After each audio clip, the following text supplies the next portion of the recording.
तो hello guys, कैसे हो आप लोग। उम्मीद करता हूँ ठीक ही होंगे। और आज की इस वीडियो में हम बात करने वाले हैं हंबाने बोरुटो मांगा चैप्टर 69 के बारे में, क्योंकि हम सभी को पता है चैप्टर 69 एक काफी लेजेंडरी नंबर है, तो ये चैप्टर भी एक लेजेंडरी चैप्टर होना चाहिए। मतलब वैसे नहीं, लेकिन हाँ फिर भी ये चैप्टर काफी अच्छा हो सकता है, क्योंकि इस चैप्टर के अंदर हमें काफी सारे रिवील्स देखने को मिल सकते हैं। तो चैप्टर 69 के अंदर होगा क्या, इसी सब बारे में हम आज के इस वीडियो में बात करने वाले हैं, इसलिए वीडियो काफी ज्यादा मजेदार होगा। तो अगर आपने अभी तक इस वीडियो को लाइक नहीं किया है तो क्या कर रहे हो, जल्दी से वीडियो को लाइक कर दो। एंड चैनल को सब्सक्राइब नहीं किया है तो जल्दी से सब्सक्राइब कर दो। 15 के काफी ज्यादा ही क्लोज है हम, तो जल्दी से 15 के करवा दो। एंड डिस्क्रिप्शन में चैनल का लिंक दिया हुआ है, तो वहाँ पे जाकर भी सब्सक्राइब कर लेना। तो बिना टाइम पर बात किए जल्दी से वीडियो को स्टार्ट कर लेते हैं। सो लास्ट चैप्टर के अंदर हमने देखा था हमारी एडा को, जो कि हमारे कोड के क्लो मार्क के अंदर से आ जाती है और उसे हमारा अमाडो देखकर काफी ज्यादा घबराया हुआ सा रिएक्शन देता है और काफी ज्यादा शॉक रिएक्शन भी देता है। एंड अमाडो का रिएक्शन देखकर कोई भी बंदा बता सकता है कि हमारा अमाडो एडा के वहाँ पर आने से बिल्कुल भी खुश नहीं है। तो अब बात करते हैं इसके आगे की स्टोरी की, जो कि मैं प्रिडिक्ट करने वाला हूँ। तो सबसे पहले बात करते हैं हमारे बोरुटो मांगा चैप्टर 69 के कवर पेज के बारे में। तो जहां तक मुझे लगता है इस बार के कवर पेज पे हो सकता है हमारा बुड्ढा अमाडो, क्योंकि चैप्टर 68 के अंदर बोरुटो के बाद अमाडो ही वो बंदा था जिसके ऊपर काफी फोकस किया गया था और उसके बारे में काफी राज खुलवाने की कोशिश की गई थी। और शायद हमें चैप्टर 69 के अंदर अमाडो के बारे में और भी कुछ ज्यादा ही जानने को मिल जाए, जैसे कि उसकी बैक स्टोरी एंड उसका पास्ट। और इसलिए मुझे अंदर से वाइब्स आ रही है कि हमारा अमाडो ही हो सकता है बोरुटो चैप्टर 69 के कवर पेज पर। तो ठीक है, ये तो था कवर पेज। अब बात करते हैं मेन चैप्टर 69 के बारे में।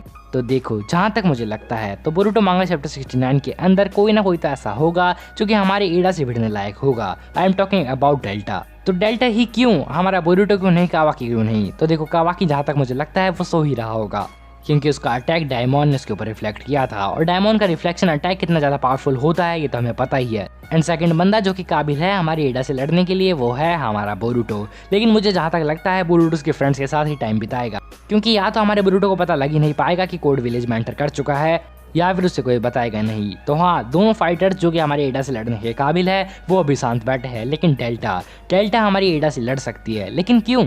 तो पहले भी और हाल ही में भी अभी काफी ज्यादा थ्योरीज चल रही है कि हमारी एडा एंड डेल्टा है हमारे अमाडो की डॉटर या फिर डॉटर्स। और हमें ये भी पता है कि एडा के ब्लड रिलेटिव पर भी उसकी एबिलिटी काम नहीं करती है, तो शायद हमारी डेल्टा के ऊपर भी उसकी एबिलिटी काम ना करे। और अगर ऐसा हुआ तो उनके बीच में एक टाइजुत्सु वाली बैटल हमें देखने को मिल सकती है। और डेल्टा के ऊपर भी अगर हमारी एडा की एबिलिटी काम करती है तो समझ जाना कावाकी आने वाला है, क्योंकि यही वो दो कैरेक्टर है जो काफी ज्यादा सुटेबल है हमारी एडा से लड़ने के लिए, फिर कहे तो एडा से बातचीत करने के लिए। और अगर इनके अलावा कोई और आता है हमारी एडा से लड़ने के लिए, यानी कि हमारा बोरुटो, तो वो चीज इतनी सुटेबल सी नहीं लगेगी।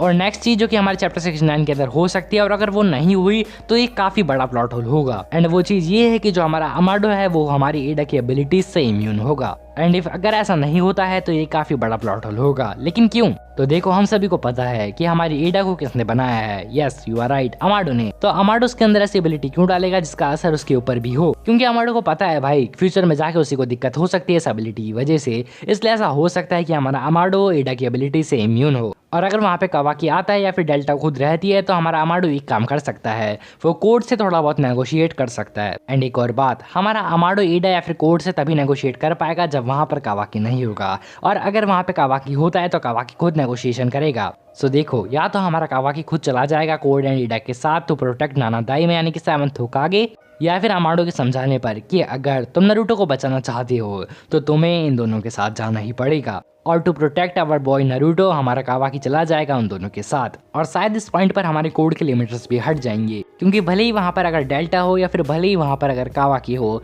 तो अगर कावाकी वहाँ पर आ रहा होगा तो उसे पहुँचने में ऑफकोर्स देरी हो जाएगी, और तब तक हमारा कोड उसके लिमिटर हटवा चुका होगा। और अगर डेल्टा वहाँ पर है भी तो उसे हमारी एडा बिजी रखेगी, जिस वजह से वो भी काफी ज्यादा पावरफुल बन जाएगा। और बाकी हमारे नारुतो, शिकामारु, ये सब तो हमारी एडा की एबिलिटी के अंदर फंसे हुए रहेंगे, क्योंकि एडा की एबिलिटी कुछ ऐसी है।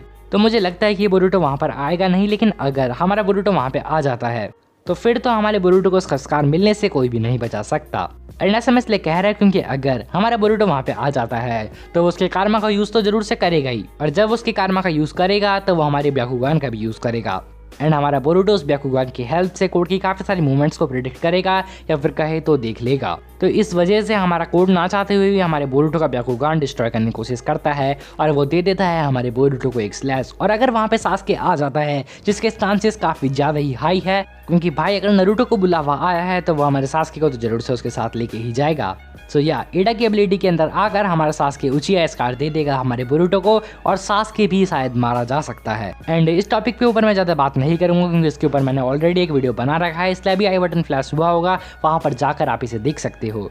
एंड शायद नेक्स्ट चैप्टर के अंदर हमें हमारे एडा की कुछ ना कुछ तो वीकनेस पता लगी जाएगी और डायमंड के साथ भी ऐसा ही होगा, इसलिए हमारा कोड ट्राई करेगा अमाडो को उसके साथ खींचने की, आई मीन उसके क्लॉ मार्क में दबोचने की। एंड इसी के साथ हमारा बोरुटो मांगा चैप्टर 69 एक लेजेंडरी चैप्टर एंड हो जाएगा। एंड ऐसा मैं इसलिए कह रहा हूँ क्योंकि अब जो हमारे लेटेस्ट जितने भी चैप्टर आए हैं पीछे के और अब के, वो सब एक काफ़ी मस्त क्लिफ हैंगर पर एंड हुए हैं। पिछला चैप्टर भी एक क्लिफ हैंगर था, उससे पिछला चैप्टर भी एक क्लिफ हैंगर था एंड उससे पिछला चैप्टर भी एक क्लिफ हैंगर ही था। So hence it's proved that हमारा बोरुटो चैप्टर 69 भी होगा एक क्लिफ हैंगर। तो अब इन सब चीज़ को एक बार अच्छे से लॉन्ग स्टोरी शॉर्ट में जान लेते हैं। सो देखो, वो लोग जरूर से हमारे कोड से नेगोशिएशन करेंगे, इतना मुझे लगता है। और वहाँ पे अगर हमारी डेल्टा काम की नहीं हुई तो कावाकी तो वहाँ पे जरूर से आएगा ही, और अगर वहाँ पे कावाकी नहीं आता है तो डेल्टा काम की निकलेगी, और अगर डेल्टा काम की निकलती है तो वो भी होगी हमारी अमाडो की डॉटर एंड हमारी एडा भी अमाडो की डॉटर ही होगी, क्योंकि ब्लड रिलेशन तो बनाना ही है। वैसे तो जहाँ तक मुझे लगता है हमारा बोरुटो उसके फ्रेंड्स के साथ ही रहेगा, लेकिन अगर वहाँ पे हमारा बोरुटो आता है तो उसका स्कार मिलने से कोई भी नहीं बचा सकता।